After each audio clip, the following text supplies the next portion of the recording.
Welcome to the Lifeselfmastery podcast, where we bring in entrepreneurs who have created online businesses and improved their lifestyles. Here's your host, Rohit Malhotra.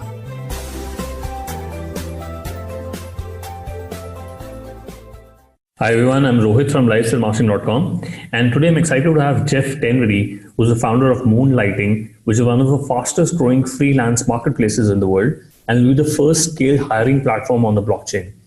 Jeff has over 25 years of senior executive leadership roles at Verizon, AT&T Wireless, and Millennial Media. Jeff is an alumni of Maimi University. Welcome to the show, Jeff. Well, it's great to be here, Rohit. Thanks for having me.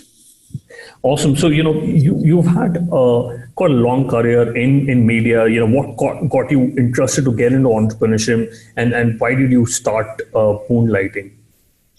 Yeah, the story comes from 2008 when the market crashed. And, I think a lot of people around the world were really wondering what was going to happen with employment. I'm a father of 5. My wife was pregnant with our 5th child at the time. And I was concerned I was going to lose my job. I was with a startup that ended up being very successful, but at the time it was still early. And I started thinking about how I would find another job quickly if I lost my job. So fortunate, I did not lose my job, and we went on to build Millennial Media, which is a mobile media platform company that grew very quickly. We took it public in 2012. And then really when we were kind of finishing up Millennial, we sold it to AOL in 2015. I was kind of at that point where I'd been at Millennial for 7 years, and I went and thought back to what could I do with this knowledge I have, this 25 years of mobile media experience? How can I put it to work for good and to help people, including myself? And so Moonlighting was really born out of the idea in 2008. It just took me about 5-6 years to kind of get it all together in my head. And then, I met 2 co-founders, and we started Moonlighting ourselves. We were working, I was at Millennial Media, they were at Capital One, and we started to meet nights and weekends on, in that 2013, 2014 stretch there, and decided we wanted to go ahead and build it. And so we raised a little bit of capital, and we decided to go make Moonlighting a reality. Got it. So, were you an early employee at Millennial Media? I was fortunate enough to be there. I think I was employee number 9 or 10, but it was a really great experience. And I took a lot of what I learned at Millennial Media. My role there, I was the senior vice president of monetization, global monetization. So I was responsible for expanding the platform globally, generating revenues, and really helping many of the most popular mobile applications out there monetize themselves and then just grow their audience. And so that played in very nicely to the way we've approached Moonlighting, which is really using that mobile media and user acquisition expertise to grow the platform and also leverage great partnerships like we have with some of the top news media publishers in the U.S. Got it. I'm sure it brings a lot of understanding about how to build a company where it's just starting out and taking it to a level where you get an exit and that to an IPO in the market. But looks like you started while you're there at Millennial, you already have thoughts about building Moonlighting. So when did you finally start working on it, and when did you leave your job? And looks like you've raised a couple of times. So can you go through your journey in the last couple of 3-4 years? Yeah, absolutely. So when I left Millennial was in the summer of 2014, but we had been designing the first iteration of the mobile application and the platform really for the early part of 2014. I just was moonlighting on the side along with my two colleagues. Ritesh Johar is our CTO and co-founder, and Roy Slater, who's our COO and co-founder. So we met nights, weekends. We really got serious about it when we went to go raise a little bit of money. We did an angel round for $500,000 to try to get it off the ground, and we launched in October of 2014. We actually launched the first app with some great success. Apple recognized, I think, what we were doing very quickly, and they featured us really through 2014 to now, it's been really, leveraging and creating relationships with not only our end users and freelancers to help tell their story, but we built really great relationships with these publishing companies that have helped us spread the word and reach users and keep our user acquisition costs low. We got Gannett, McClatchy, and Tribune, which are the three largest publishers of news media. LA Times, Chicago Tribune. We're in about 150 different news media sites. We also worked with Verizon, my old company, to work with their AOL group, and we did things like preloaded Moonlighting onto mobile devices to help small business customers at Verizon grow their businesses. So we've gone pretty quickly from 100,000 users in 2016 to we're almost at 700,000 users now, and we're going and expanding to different countries. We're in Canada now. We're extending out to the UK. We're in the process of looking at how we can open up the entire world. This campaign that we're running with Republic has been really great because there's a lot of folks from around the world that are very interested in not only investing in Moonlighting, but also participating on the platform and showcasing their skills and how they might want to work in today's gig economy that's evolving. Got it. Yeah, looks like a lot of things have been happening over the last few years. So what did you do to increase your users from 100,000 to say around 50,000 users? I believe there are a lot of other platforms which are like yours, like Fiverr, Upwork, TopTal. But what did you specifically do to increase the user base from there? One of the things that we wanted to do is be very inclusive and make sure that any type of freelancing was available on our platform. So we didn't want to just be very niche-y or be too narrow in that. And so while there's Fiverr and Upwork and many other platforms, our platform's always been open, inclusive, where we're allowing everybody to participate. We make sure that we build tools and that people can manage their business, and we don't take a cut of your paycheck. I think that's one of those differentiators where our model is different. We just started to monetize, as we've hit a critical mass. We have subscription fees that are really, really easy to digest, $10 a month. We've got a very, very easy way for you to be able to make payments and send invoices. So we focused in on wanting the freelancer to be able to come back and use this platform over and over again, unlike what happens, I think, in Upwork and others, where people use it once and they don't want to lose 10 or 20% of a healthy check, right? Or a healthy project. So we separated ourselves from that storyline, or at least that what is kind of the, let me take a cut of your the compensation of what you're earning. And we focused really on the tools and making it open so that people could use it consistently and not circumvent the process. In the early days, we did follow that model, and we didn't grow as quickly. And so that was one of the drivers. When we removed that friction from the platform, more and more people started to come on board, obviously word of mouth. We're also very seasoned digital marketers. And so we've leveraged social media, leveraging all of our Millennial Media experience we had in acquiring customers that way. And then, of course, as I mentioned, we've leveraged partnerships to share and spread the word. Moonlighting looks and feels a lot like LinkedIn, so people understand how to use it pretty quickly and that the user interface. But we created and took the best parts of an Uber experience so that you can hire someone very quickly. We say 3 clicks or less from your mobile phone, and you could do that for any type of job. And we didn't restrict that in any way. And I think people appreciate that because, I think a lot of times investors and other people, expect you to really be super narrow. And I think it misses out on a lot of things. We're narrow in the sense that we focus in on what's important to the freelancer. And we don't just limit it to web and tech and some of the IT programming things, which is what, many people, it's a great space, crowded space. Moonlighting is really kind of a mix of Upwork and Thumbtack for that example too, where it's got hyper local capabilities for people that have to do jobs in person, a photographer, a DJ, a wedding officiant, some like things that have to be done in person, a landscaper, an interior designer, versus it being all about kind of a virtual world. While the world is getting smaller, 43% of our users use Moonlighting for being able to do a digital job anywhere at any time. So it doesn't have to be physically present.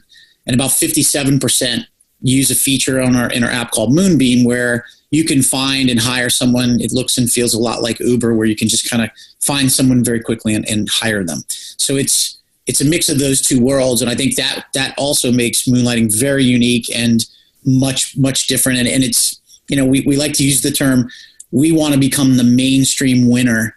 Because like while Thumbtack and Fiverr and Upwork, they're really not household names. And the common freelancer, the person that wants to freelance, doesn't know about them. And a lot of times because they never get marketed to, or it's exclusive and they're not able to participate based on their skill set. Got it. So you talk about Moonbeam. Looks like a very interesting concept. It's very similar to Handy Jobs, where people can recruit people to get some sort of a small task done. Yeah, that's what I'm saying. Like we have a wide range of jobs. So exactly, Handy is again kind of very specific now to like what TaskRabbit did, which is maybe assembling furniture or cleaning. Handy's gone through a bunch of different iterations of kind of what they are. Obviously, just acquired by Angie's List and the IAC group. So I think that we have again the platform was set up to be agnostic towards the type of work.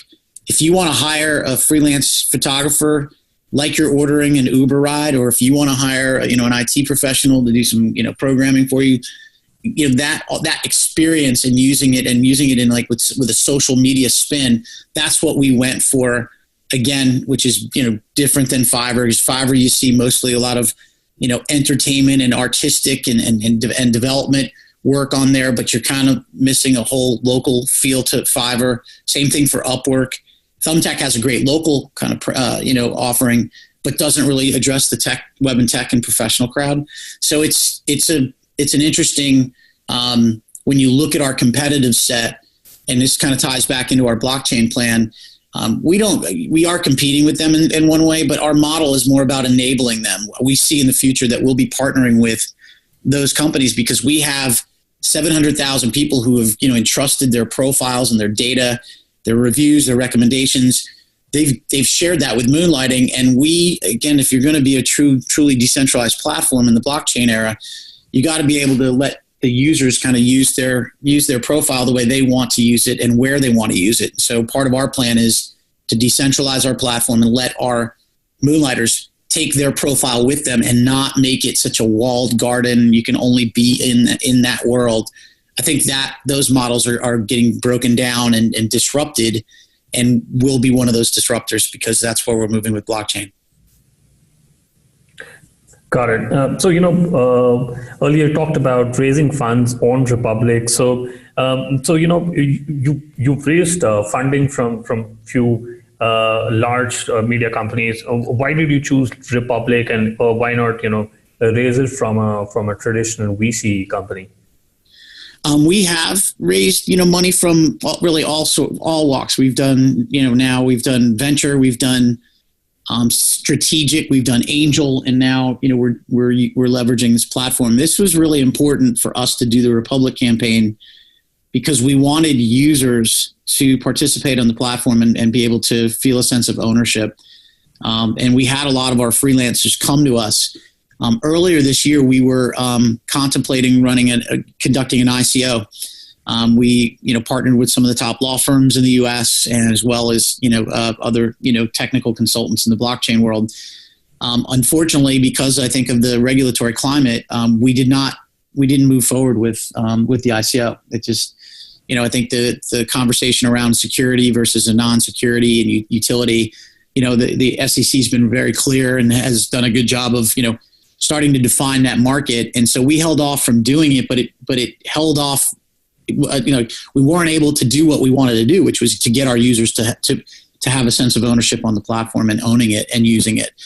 So the Republic campaign was really an opportunity for us to to get more of our users involved, and also just, my opinion is, while we want to be successful with Moonlighting from an entrepreneurial perspective, we want this to be a platform for the people, governed by the people. As we move forward, our blockchain plan is really going to cede some of the control of what we do.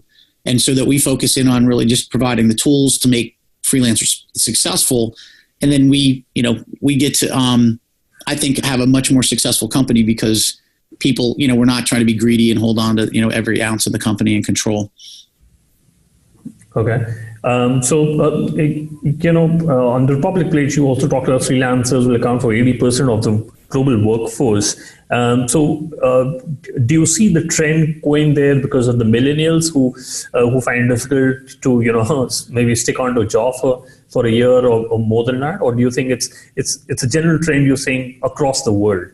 I think it's a general trend across the world, although I think like the U.S. is, fairly unique in one respect.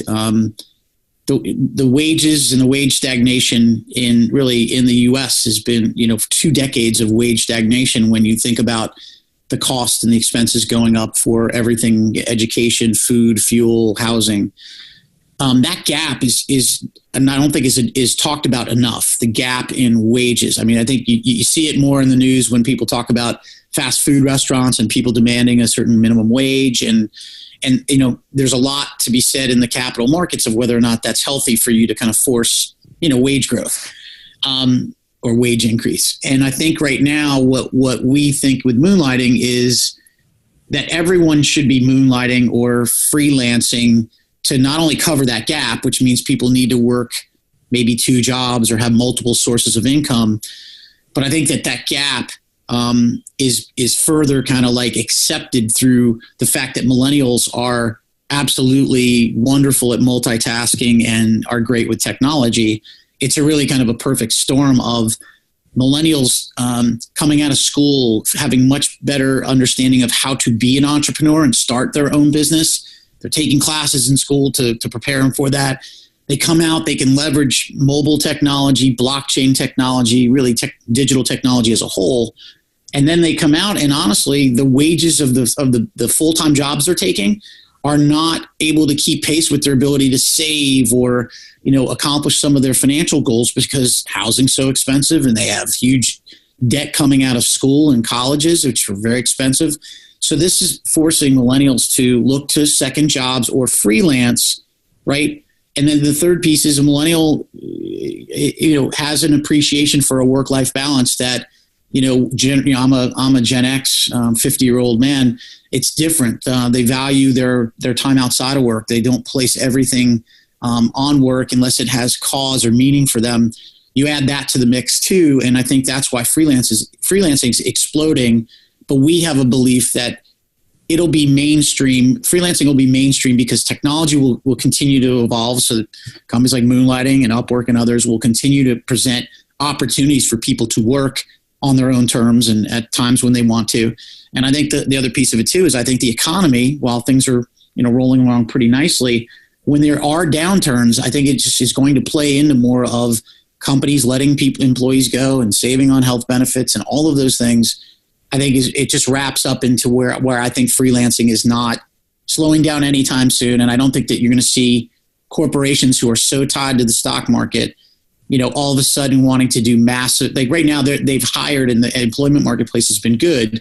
Obviously the economy's been good, but mostly their stocks have performed well, and stocks are up, tremendously since 2008. So I think as soon as you start to see the stocks, claw back, and you're seeing a little bit of it now in the shaky markets right now, is I think you're going to start to see employment pull back, and then people will be forced to look to alternatives. And that's what Moonlighting wants to be. I don't want to bet on a bad economy, but we're prepared for it because that's what we're all about, is to try to help people find work.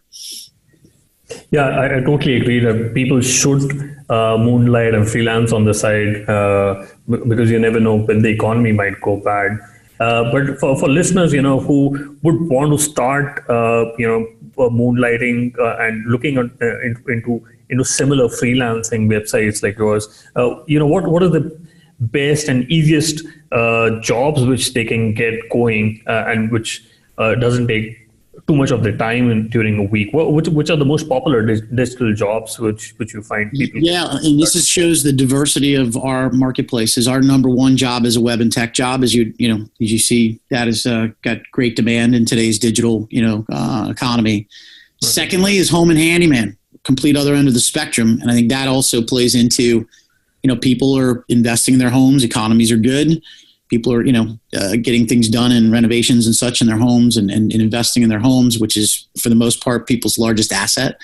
So that makes sense. Our third largest or most popular job is consulting, traditional consulting as we know it. And then we have, 5 other categories that range from transportation, family, which does things around like the family, like tutoring and babysitting and pet sitting. We have events, which is really popular too, again, with the economy strong. People looking to hire bartenders and caterers and chefs and you name it. And then we have even an artisan where people are selling their own goods, unique custom jewelry, carpentry, things that they actually build themselves. So it's a really, it's intended, Moonlighting is intended to be very diverse and very open and very, welcoming to freelancing, so that the common person that isn't maybe the savvy, because like you think about Upwork and Fiverr, they've been around a long time. I mean, Upwork's been around for 15, 20 years. The people on those platforms are tech savvy and have been on that platform for a long time. But remember, the universe that Upwork has is still fairly limited in the sense that it's not a household, to the common person that might want to do other projects. People just don't know. Not everybody knows about it. I think that's when people ask me about the gig economy, where we're at in the gig economy. I think the gig economy is so early. Very early. It's nascent because there really aren't mainstream. We've been at this for 4 years, and there really, if I went outside and I polled the common, person in the street, you mention Upwork, you mention Fiverr, you mention Thumbtack. They're like, maybe, because a lot of them, like Thumbtack, doesn't really have presence in every single market, right?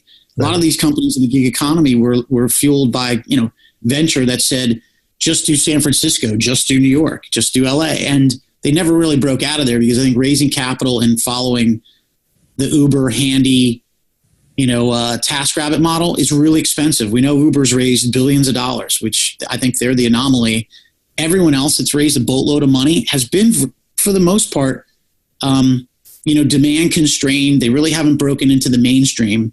And I don't know if I think it requires a massive amount of capital to do that. And I think if you look at Thumbtack, Fiverr, Handy, they've raised a boatload of capital. And we've done, and I think that's the remarkable piece about Moonlighting. We've raised $6.3 million, and we've accomplished this. And I think by being, unique and open and kind of playing to a wider audience, is going, we're a platform play that's not going to require, $200 million of capital to get where we want to get to.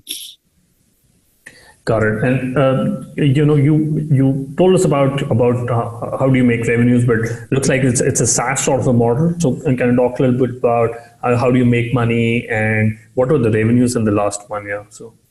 So we make money 3 different ways on the monetization side, and like I said, we focus the first 3 years on building the marketplace and actually just getting engagement and keeping our monthly active users and just growing the audience. So we didn't focus really on monetization really up until this past year. We have 3 different ways that we're making money. So we have a SaaS model that is where the freelancer could promote themselves more intensely and premium services so that our freelancers can get exposure and get hired and use the tools that we have on the platform. It's only $10 a month, very affordable.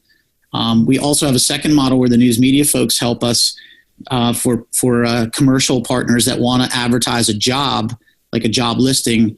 The news media folks sell that on our behalf, and then they bundle it into their as an audience extension when they're selling a listing for their newspaper, print, or their digital services. So that's a second way that we're making money. And then really the third way is just traditional native advertising. We work with some great advertising partners like WeWork and Uber and Bank of America and QuickBooks and Intuit. So they advertise within the platform, very similar to what you see at Facebook or LinkedIn. So those are the 3 ways that we make money. We've generated, close to $1 million of revenue so far. And so we're, we're still in that early stages of kind of getting that revenue going. 2019 is going to be a big year for us as we've got some really great partnerships. We just announced one with Nextdoor that we're doing that's got tremendous revenue velocity for 2019. And then we'll be announcing another kind of large staffing partnership where Moonlighting will be identifying and bringing freelancers to some really interesting projects on one of the largest staffing companies in the world, which will be really exciting. And it's both of those will give us an opportunity, hopefully, to do between $10 and $15 million next year. And then the big opportunity, I think, is still yet to come. I think the announcement that Uber was extending beyond ride sharing and looking to get into a more traditional staffing offering.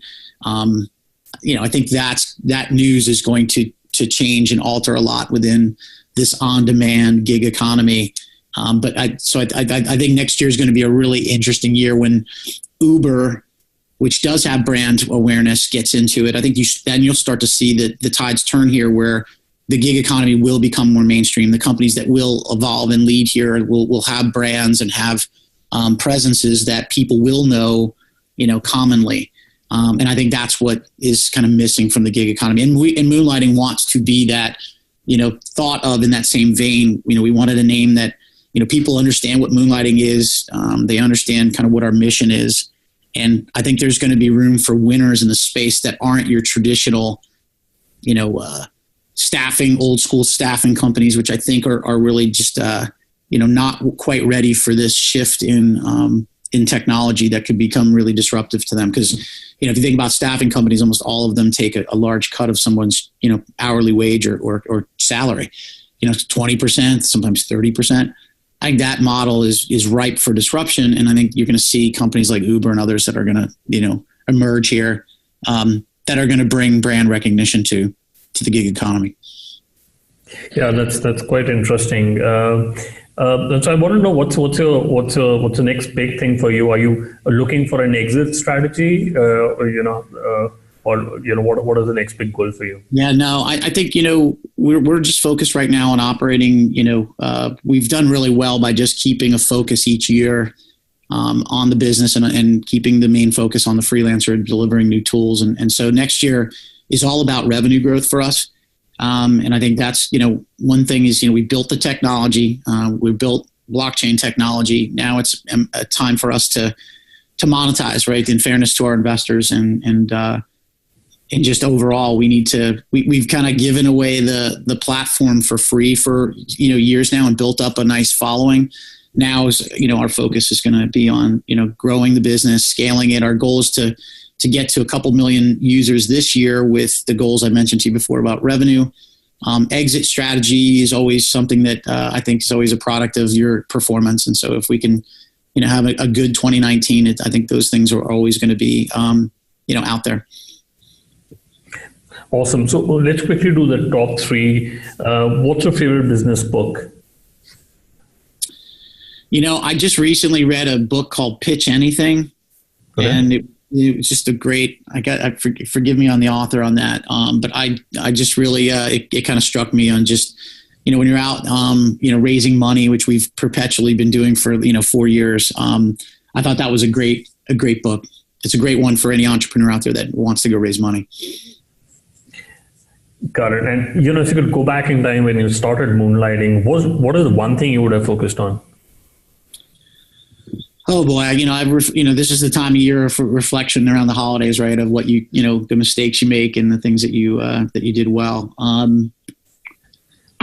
don't know if I would go back and say like the one thing I wish we would have done differently. I think there's many things along the way, and it's always like you hope the decisions you do make cover up for the ones that you didn't make well. So I'm always like, all entrepreneurs building a company will if they tell you that they did everything right, then they're lying.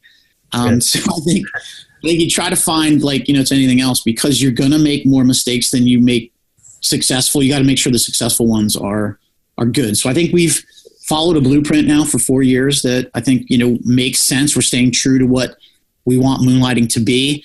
If I could go back, I think like anything else, maybe starting monetization a little bit earlier, because that would have led to, not having to do as much fundraising and such. But I think that all, works its way out in the wash because we have a highly engaged, platform where people are enjoying it and we're making a difference. Sometimes you can start monetization too early. But I think that's probably one area that you always look at. So you wish you maybe started that earlier, but that's always pressure you get from the outside from, people that are investors, and investors want to make money. Correct. Yeah. And, what's your favorite online tool, for example, Gmail, Slack, LinkedIn? I'm a big LinkedIn user, largely because one of the inspirations going back to why we started Moonlighting is I like LinkedIn a lot. I feel like LinkedIn still is pretty clubby and still kind of narrow in that it's really more for, in my opinion, corporate use and using it to, get to the VP of something, to sell them something. I think, I feel like LinkedIn is leaving the freelance world behind. It's not set up, I think, to be really a freelance platform yet. I think, LinkedIn, now with Microsoft could do lots of things. But we were inspired by LinkedIn. We thought we would be like LinkedIn with a Venmo twist for payments, because my two co-founders come out of a heavy fintech digital payments background. But I would say that, that's probably, I'm a heavy LinkedIn user, largely because, you're out and you're, contacting venture capitalists and, working with, some of the folks we work with. So it's become, in my opinion, a great tool for me for fundraising, not necessarily freelancing. And I think that's what Moonlighting is. If I were to, kind of define it, as I think Moonlighting is LinkedIn for freelancing. And, that's a nice comparison. We were called Craigslist without the creepiness when we first started the company back, jokingly, by the press. Forbes has called us the Swiss Army knife for the gig economy. We like that analogy better. But if I were really kind of looking at it, I think we have LinkedIn qualities and attributes, throwing a little bit of Uber there because we wanted to make Uber available for any type of, we built the functionality of Uber for our users to use it. And so that they can be hired by their clients, so they can share our solution with them more easily and you continue to use it, as opposed to, I got the client, I don't want to use it because I don't want to give up 20 or 30% of my paycheck. So, yeah, LinkedIn is also one of my favorite, platforms. So, what is the best way people can reach out to you and get to know more about Moonlighting? Yeah, thank you. Moonlighting.com. So Moonlighting, just as it sounds, .com. We're highly active on social media as well. You can find us at Moonlighting and on Twitter. And you'll also, if anybody wants to reach out to me, I'm simply Jeff at Moonlighting.com. Got it. That's, Jeff, thank you very much for coming onto the show. I really appreciate it. You got it. Thank you for having me. Thanks for listening to the Life Self-Mastery podcast, where we teach you how to start and grow your online business. For more information, visit Rohit's blog at www.lifeselfmastery.com.